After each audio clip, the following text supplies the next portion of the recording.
eu recebi a ligação. Quando você tem, no Brasil, o FBI investigando por que nos últimos 4 anos, mais de entre 20 a 30 células nazifascistas cresceram no Brasil, é porque tem alguma coisa que precisa ser ouvida. Entendeu? É preciso alguma coisa ser ouvida. O Bolsonaro, hoje, ganhou a maioria no Senado e ganhou a maioria entre os deputados federais. Hoje, se ele ganhar essa eleição, ele tem quórum suficiente para decretar aqui um estado de sítio. Ele vai ter quórum suficiente para fechar universidades públicas. Ele vai ter quórum suficiente para fechar o Senado, para fechar o Supremo Tribunal Federal. Conseguiram fazer o povo odiar o Supremo Tribunal Federal. Gente, é o Supremo que manteve um pouco de sanidade nesse mundo. Se nós tivemos vacinas, foi graças ao Supremo Tribunal Federal. O povo esqueceu quase 700 mil pessoas mortas. Sabe por quê? Porque a morte é distante. A morte é distante, já passou. As pessoas não se lembram mais dessas coisas. A eleição não se trata sobre verdade. A eleição se trata sobre um agrupamento religioso, fundamentalista, conservador, que tomou conta do Brasil. Vou voltar a falar para vocês de novo. A Alemanha nazista teve o apoio maciço do Papa Pio X, o Papa de Hitler, e da Igreja Protestante. Não pense vocês que a igreja está junto que a coisa está boa, não. Ao contrário. Ao contrário. O nazismo alemão teve a presença maciça dos maiores intelectuais da época. Heidegger era um dos maiores filósofos da época. Até hoje, ninguém entende por que Heidegger apoiou o nazismo. Jung apoiou o nazismo. Entende? A igreja protestante apoiou o nazismo. A igreja católica apoiou o nazismo. Foi o nazismo que criou o Dia das Mães. Foi o nazismo que criou a família perfeita. O conceito de Deus, pátria e família. Era o conceito nazista. Então, não é que eu tô chato, é que vocês não entenderam que é uma questão de vida ou de morte. É uma questão da morte da singularidade, como diz o Christian Dunker.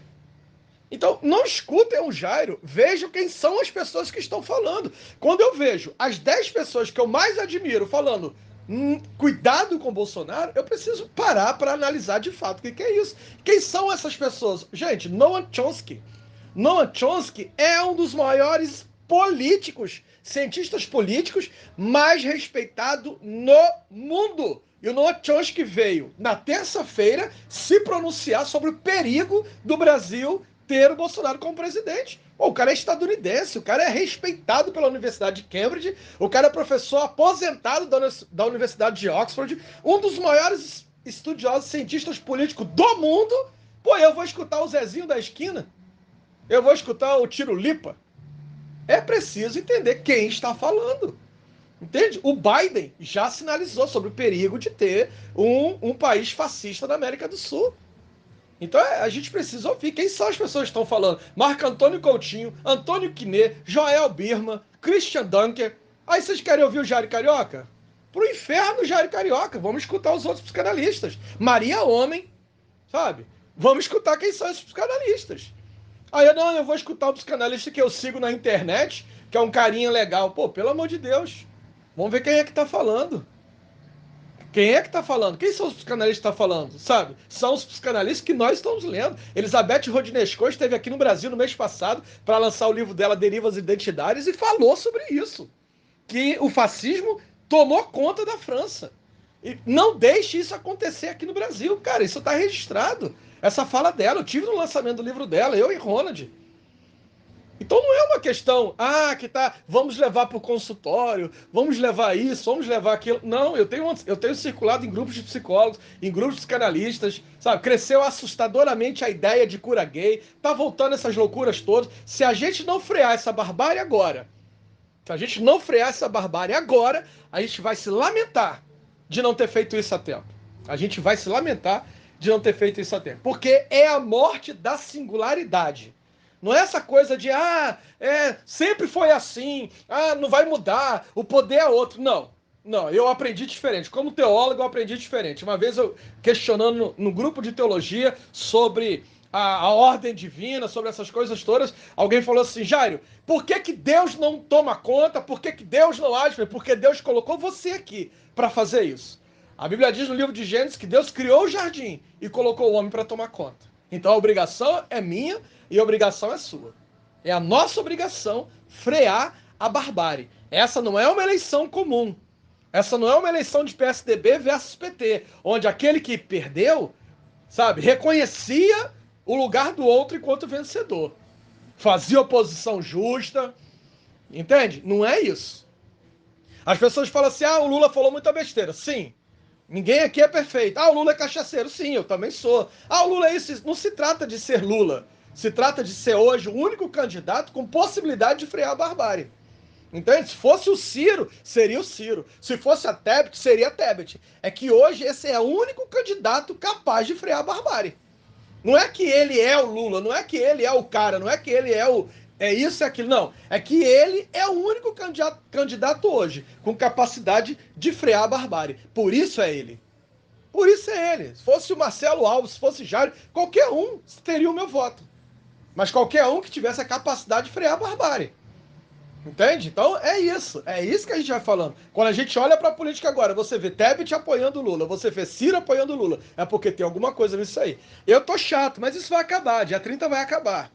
Eu tô chato, eu tô porque é uma área que eu milito por políticas públicas, Marcelo me conhece, milito por políticas públicas desde 2002. Saí da igreja para brigando por conta disso. Me desliguei enquanto pastor para continuar porque eu acredito na legitimidade dessa luta. Eu acredito nas políticas públicas voltadas para a mulher, inclusive políticas de aborto. Nenhuma mulher pensa em aborto, inclusive aquela que aborta. É porque hoje é a única opção para a mulher pobre. Entende? A rica vai fazer compra em Nova York.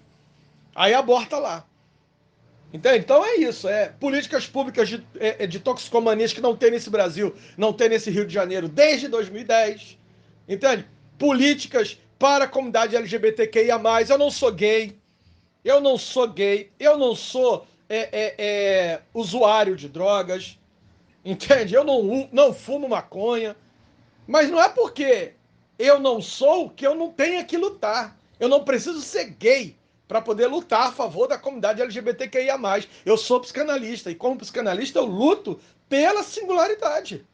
Entende? Eu sou um homem cis, eu sou um homem hétero, eu sou um homem monogâmico, eu sou um homem casado há mais de 20 anos. Entende? Eu sou pai. Então, assim, eu poderia ficar confortavelmente numa igreja que hoje eu tanto teria condições de ser pastor de uma boa de uma igreja, ter um bom salário, porque eu tinha isso enquanto pastor presbiteriano, casa, apartamento, carro, entende? Enquanto pastor presbiteriano. Se eu quisesse hoje ser pastor assembleano, meu pai é pastor de uma das maiores igrejas aqui no Rio de Janeiro, minha mãe é tesoureira da Assembleia de Deus de Madureira, que é uma igreja poderosa. Meu pai já cantou a pedra 200 vezes, filho. Larga isso daí tudo, vem pra cá, isso que você tá fazendo não tem futuro não. Eu falei, eu sei que não tem futuro, pai. Eu tô do lado dos perdedores, eu sei. Vocês vão vencer, mas não vão vencer sem que eu grite. Não vão vencer sem que eu denuncie, porque eu acredito nisso. Boas novas é denúncia, já dizia o Paulo Freire. Boas novas é a denúncia. Jesus foi morto porque denunciou. Eu não quero estar do lado dos vencedores, não quero. Meu sogro também é pastor de uma boa igreja, uma igreja grande. Eu poderia estar com ele. O tempo todo ele fala, eu queria que você fosse meu vice, eu queria que você... Só que eu acredito na legitimidade dessa luta. Entende? Eu poderia estar confortável, mas eu acredito na legitimidade dessa luta. E por acreditar na legitimidade dessa luta, é que eu luto. E eu luto isolado, luto sozinho, luto sem apoio, não tem apoio familiar, não tem nada, porque eu acredito nessa luta, gente. Eu acredito nessa luta. Então, não estou dizendo que vocês têm que acreditar nessa luta comigo. Eu só estou dizendo que dessa vez é diferente. Bolsonaro foi eleito no domingo e na terça-feira sequestrou todas as contas das universidades públicas do Brasil. Eu tenho uma filha que estuda numa universidade pública, eu tenho uma sobrinha que estuda em outra universidade pública. Eu estou numa universidade pública e nenhuma delas tem dinheiro depois de outubro. Nenhuma delas tem dinheiro para depois de outubro. Nenhuma. Entende? Para onde vai esse dinheiro? Para o Centrão. O Lula roubou no mensalão. É o que minha filha falou. O que o Bolsonaro e o Temer já retirou da educação e da saúde é 600 vezes superior a qualquer roubo que o Lula tenha feito. 600 vezes superior. Então, pelo amor de Deus, é um momento de vida ou morte. É um momento de vida ou morte. A gente só não pode reclamar depois. O que eu vejo muito é a procrastinação. As pessoas, as coisas não mudam. Não muda porque a gente não levanta para mudar. Se a gente levantar para mudar, as coisas mudam. E se ela não mudar, eu vou morrer tentando. Eu vou morrer tentando. Então, desculpem a minha chatice, desculpem gerar incômodo nos grupos, me desculpem. Mas é que a luta é justa.